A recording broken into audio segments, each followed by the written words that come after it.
Hi friends, నేను రవీంద్ర. నేను రీసెంట్గా అయితే ఒక వీడియో చూశాను. హర్ష సాయిని కామెంట్ చేయలేరు, ఎవరు కామెంట్ చేయలేరు. హర్ష సాయి కూడా ప్రమోషనల్ వీడియోస్ చేస్తున్నారు కదా, బెట్టింగ్ యాప్స్ ప్రమోట్ చేస్తున్నారంటే. సో హర్ష సాయిని ఎవరు టార్గెట్ చేయలేరని కాదు. ఖచ్చితంగా ఎవరో ఒకరైతే ప్రశ్నిస్తారు, ప్రశ్నించే డే అయితే వస్తుంది.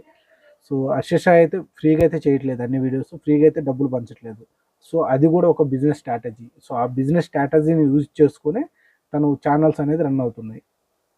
నేను విమర్శలు చేయడం కాదు, ఎవరిదైనా బిజినెస్సే. తను కూడా ఒక బిజినెస్ మైండ్ సెట్తోనే ఒక పాయింట్ ఆఫ్ వ్యూలో హెల్ప్ చేస్తూ ఆ వీడియోస్ని రికార్డ్ చేస్తూ మనీ అనేది ఎర్న్ చేస్తున్నాడు. అంతేగాని యూట్యూబ్ పరంగా అయితే ఓకే, బట్ ప్రమోషనల్ వీడియోస్ అయితే మన ఇండియన్ గవర్నమెంట్ ఇచ్చిన తర్వాత అందరం కూడా ఆపేస్తే బెటర్ అని నా ఒపీనియన్. మేము కూడా ప్రజెంట్ ప్రమోషనల్ యాప్స్కి మార్కెటింగ్ చేసేవాళ్ళం, ప్రజెంట్ అయితే క్లోజ్ చేసాం. ఛానల్ అయితే సబ్స్క్రైబ్